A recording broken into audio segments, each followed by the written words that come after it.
Jesus already knew who was going to be with him and who was not.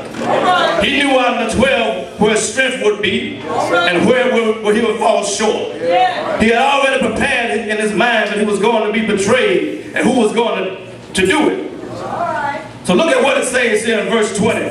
As they did eat, he said, verily I say unto you, that one of you shall betray me. And they all, being exceedingly sorrowful, and began every one of them to say unto him, Lord, is it I? And the story goes on to say that he said that he that dips his hand in the dish with me, the same shall betray me. And let me pause right there. Some folks may say, the same folks that you invite over to your dinner table, bring it home to 2012. Bring it here to Aiken, South Carolina. The same folks that you feed on at your dinner table. The same folks that you give gift certificates to. The same folks that you ride around in your car. The same folks that you fellowship with in your society and stuff. You believe that they're going to be with you. But don't it hurt so bad when you find out there's a dead cat on the line? Here you go right today, y'all. Yeah. As you read on, you see where Judas came on and identified Jesus with a kiss. And the enemy came and take him away. Let me say this real quick. Betrayal is a bad thing to happen to you when you trust someone. When you feel that they'll be there with you. And they let you down by plotting a trap to try to bring you down.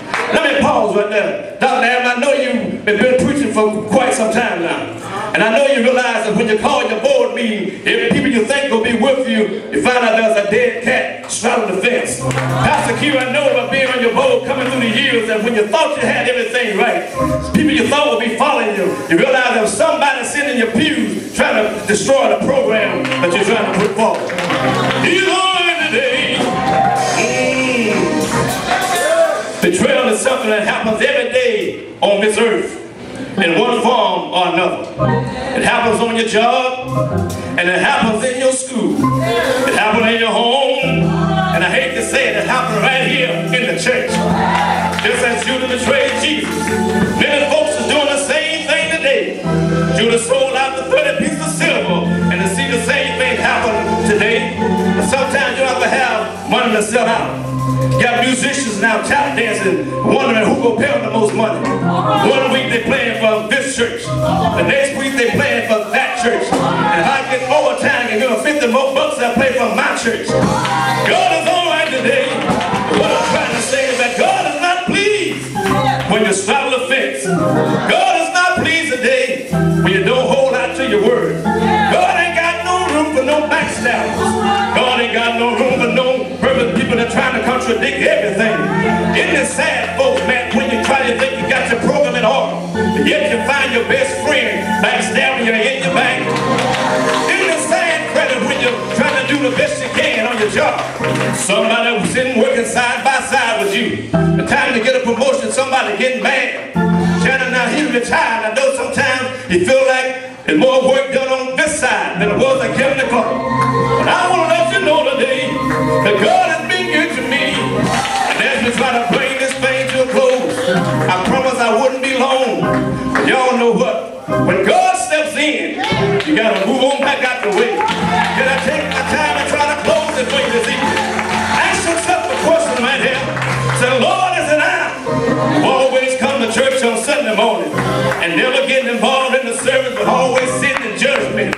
You ain't got to convince me. Look up towards heaven and say, Lord, is it I today? Is it I, Lord? The one who always comes to church late on Sunday morning, show off my new clothes and my new hat. I can never get here for Sunday school.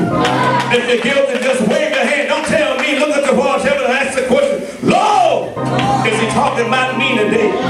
Is he talking about me? Is he trying to identify me this evening? Lord, is it I, the one that shook the pastor's hand, the right hand of fellowship, and promised I'll be there to the end? I'll pay my tithes and offering, and then on Sunday mornings come across the front tipping along with 50 cents, $1 or $2 in the year 2012. God is not pleased today, y'all.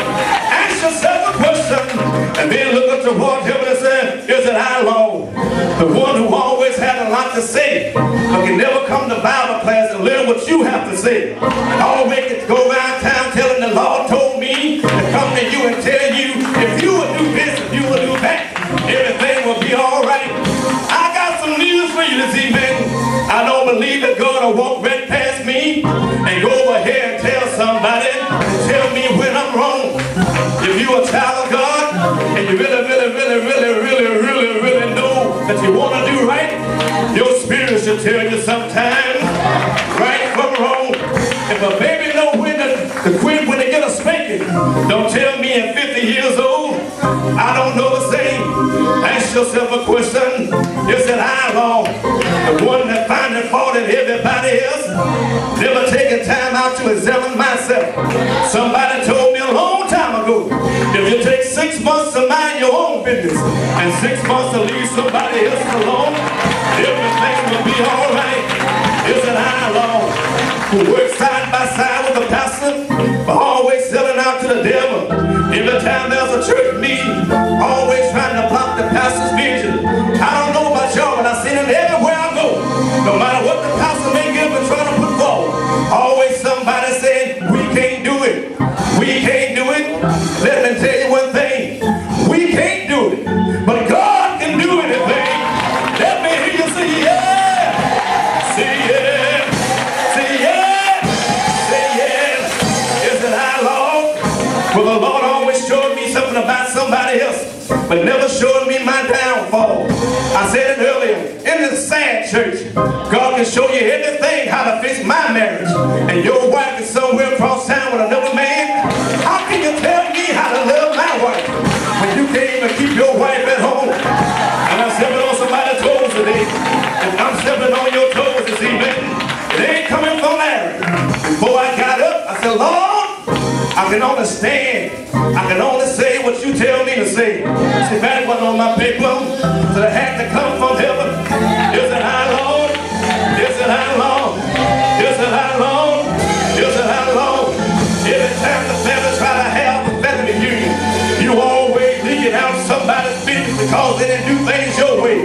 You always got to go and tell. Don't have in your head what happened to Sister Sue on last evening. Sometimes you're talking about your own sister or your brother and say you're on your way to heaven, Jeanette, anyhow.